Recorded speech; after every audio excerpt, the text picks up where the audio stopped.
Olá! Vamos mergulhar hoje num tema que é, assim, o coração de qualquer operação comercial: critério. A gente vai conversar sobre como sair daquele campo da intuição, do feeling, e ir para um método bem mais estruturado que ajuda a decidir onde o nosso esforço realmente vai gerar mais resultado.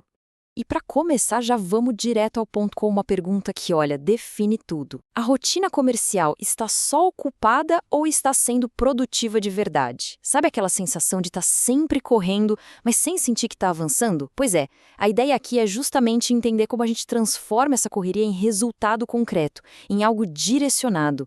Basicamente, existem dois jeitos de olhar para a carteira de clientes. De um lado, tem o que a gente pode chamar de achômetro, né? Que agir pela impressão, porque o cliente insiste mais, por uma sensação. E do outro lado, tem um método estratégico, que se baseia em histórico, em potencial real e, o mais importante, em dados. É justamente essa mudança que a gente vai detalhar agora. Então, o nosso roteiro de hoje vai ser bem direto. Primeiro, vamos entender por que o achômetro é uma cilada. Depois, a gente define o que é de fato uma prioridade.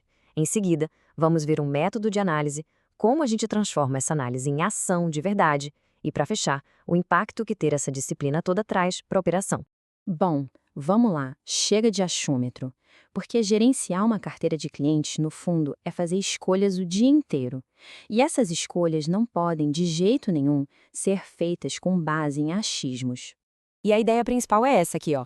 Conseguir mais resultado não tem a ver com mais correria, com mais movimento. Tem a ver com alocar melhor o esforço. Ninguém consegue dar a mesma atenção e a mesma intensidade para todos os clientes. Então a grande chave é focar a energia onde ela vai, de fato, gerar um maior impacto.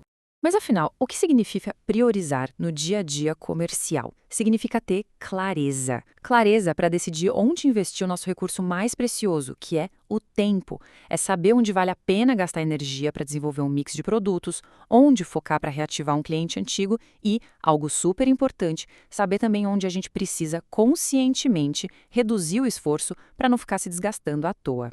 Certo.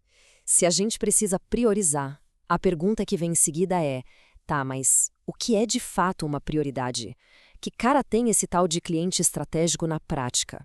E aqui é que está a grande virada de chave. Prioridade não é o cliente que faz mais barulho, sabe? É aquele que liga mais, que pede mais visita. Na maioria das vezes, não é. O ponto central é que a verdadeira prioridade está na relação, na balança entre o esforço que a gente coloca e o retorno que a gente tira. E como a gente identifica esse cliente? Bom, existem alguns marcos bem objetivos. Pensa num checklist. Ele tem um histórico de compra forte ou um potencial real que a gente consegue ver? Ele está aberto a negociar? O perfil dele se encaixa com o da nossa operação? E o principal, a gente tem condições de atender bem esse cliente? A combinação desses fatores mostra quem é prioritário. Agora, vamos ver como construir isso na prática. Para sair do campo da opinião, a gente precisa de um método. E um bom método sempre começa com as perguntas certas. Antes de decidir quanto esforço colocar em um cliente, a ideia é passar ele por esse filtro. São 5 perguntas que diminuem o improviso e trazem clareza. Elas forçam a gente a olhar para o histórico, para o alinhamento, para o timing, para a chance de crescimento e para qualquer barreira que possa existir. Só de passar cada cliente por esse checklist, o jogo já muda.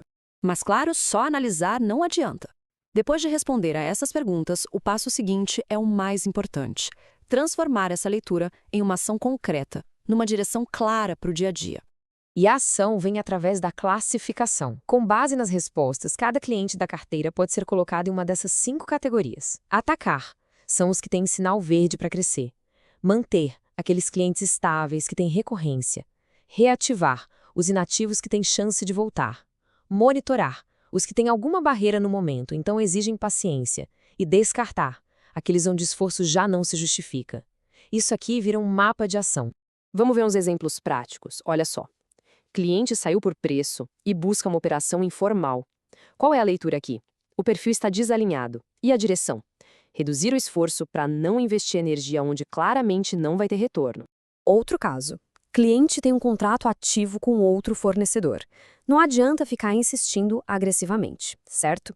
A leitura é que existe uma barreira estrutural. A direção correta é manter um monitoramento, ficar por perto, mas sem gastar tempo com uma porta que, pelo menos por agora, está fechada. Agora o cenário ideal. Um cliente que já é ativo, compra de novo e tem um espaço claro para a gente ampliar o portfólio com ele. A leitura aqui é de oportunidade concreta. A direção é óbvia: priorizar o desenvolvimento do mix. É aqui que o esforço tem o maior potencial de retorno.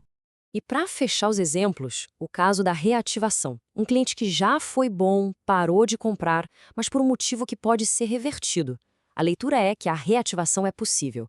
E a direção? É implementar um plano específico para trazer essa pessoa de volta. Não é só dar uma ligadinha, é ter uma estratégia. Certo. E qual o resultado final de adotar essa disciplina toda? O que muda na prática quando essa ideia de priorização deixa de ser só uma ideia e vira um método de verdade na rotina?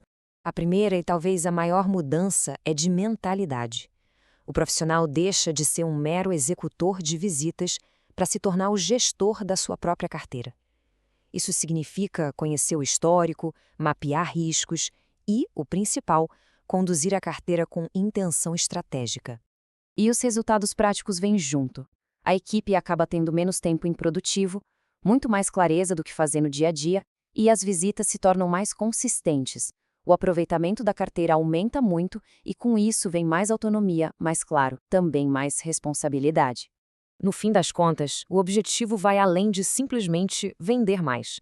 É sobre operar num outro nível. Operar melhor, com mais precisão, com mais previsibilidade e, acima de tudo, com total domínio sobre a própria carteira de clientes. E para encerrar, fica a reflexão que resume tudo o que a gente viu. Com o método, a resposta para essa pergunta fica muito clara.